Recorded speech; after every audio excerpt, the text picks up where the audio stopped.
When you stop and think about it, our universe is just filled with rhythms.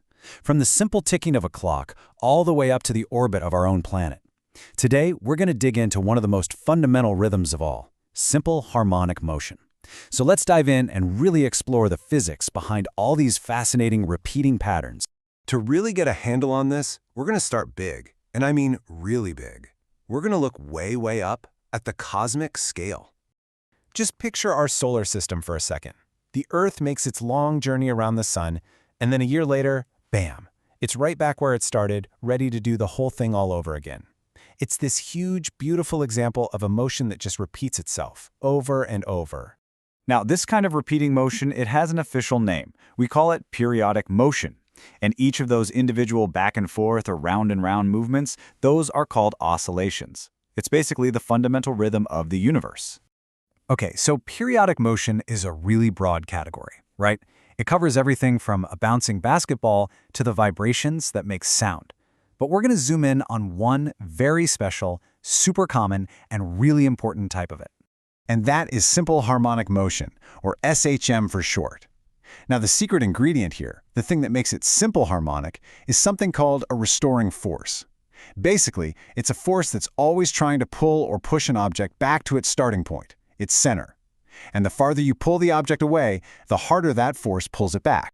To really get this, we're going to look at two classic examples. On the left, you've got a mass hooked up to a spring, and on the right, the good old swinging pendulum.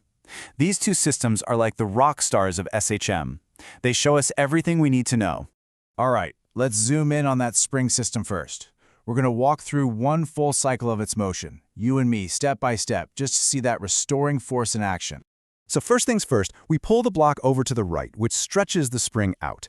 The moment we do that, the spring creates that restoring force. You can see it as that blue arrow, and it wants to yank the block right back to the left, back towards the middle. So we let go. The block shoots towards that center point, what we call the equilibrium position. Now, right as it passes through the dead center, the spring isn't stretched or squeezed at all. So for a split second, there's no force. But, and this is key, the block has momentum. It's moving at its absolute fastest speed right at this point. That top speed means the block just blasts right past the center and starts compressing the spring on the other side. And what happens then? Well, the restoring force is back. But this time, it's pushing in the opposite direction. It's pushing back to the right. This push slows the block down, brings it to a stop, and then sends it flying all the way back again, completing one perfect cycle. Okay, so now we have a feel for the motion, right? You can kind of picture it. Now let's see how physicists talk about it with just a little bit of math, and don't worry, it's way simpler than it looks. This neat little equation right here is called Hooke's law. It's the mathematical heart of our spring system. It tells us exactly how strong that restoring force is at any point in its journey. Let's break this down real quick. F's, that's just our restoring force. K is what we call the spring constant. It's just a number that tells you how stiff the spring is. A high K is a really tough spring. X is just how far you stretched or compressed it from the middle. And that little negative sign, that's the most important part. It just means the force is always in the opposite direction of the displacement. You pull it right, the force pulls left. You push it left, the force pushes right. Simple as that. So this all leads to a pretty natural question. If we've got this block bouncing back and forth, what actually controls how fast it does that? What makes its rhythm faster or slower? To answer that, they need two super important terms. First is the period, which we label with a capital T. That's just the time it takes to do one full cycle, so from all the way stretched to all the way compressed and back again. Then there's frequency, which we label with an F. That's just the flip side. How many of those full cycles can you pack into 1 second? And would you look at that? This formula tells us exactly what controls the period of our spring. And if you look closely, you'll see it only depends on two things: m, the mass of the block, and k, the stiffness of the spring. So what does that mean? It means a heavier mass or a softer, floppier spring is going to take longer to complete a cycle. It's just going to oscillate more slowly.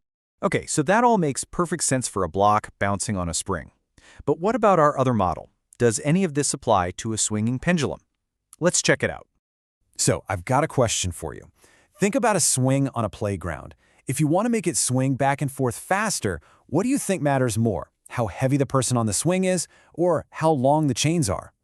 Well, just like we did with the spring, we can find the answer right inside the formula for a pendulum's period. This little equation tells us everything we need to know, and honestly, the answer might surprise you. And here's the really wild part. A pendulum's period only depends on L, the length of the string, and G, the strength of gravity. The mass of the thing that's swinging, it's nowhere in the equation. It doesn't matter at all. That means if you had a heavy bowling ball and a light tennis ball on strings of the exact same length, they would swing back and forth in the exact same amount of time. How cool is that? So, let's put this to a real-world test. A classic grandfather clock uses a pendulum to keep perfect time. For that big second hand to tick once every second, the pendulum needs a period of exactly 2 seconds. 1 second to swing out, and 1 second to swing back. So the question is, how long does that pendulum need to be? Well, we can just take our formula, rearrange it a little, and plug in the numbers. We know t is 2 seconds, and we know g here on Earth. When you solve for L, you find out the length needs to be about 0.99 meters, so just a bit under 1 meter long. This is literally physics in action used by engineers to build a perfect timekeeper. But this brings us to one last lingering question. In our perfect physics models, these oscillations go on forever. But we all know that in the real world, a playground swing eventually slows to a stop, and a grandfather clock has to be wound. So why? What's different? Where does all that beautiful rhythmic energy actually go? Well, the answer is in forces we've been ignoring, like friction and air resistance, which slowly steal energy from the system. It's a great reminder that even the most perfect rhythms have to deal with the messy realities of the real world.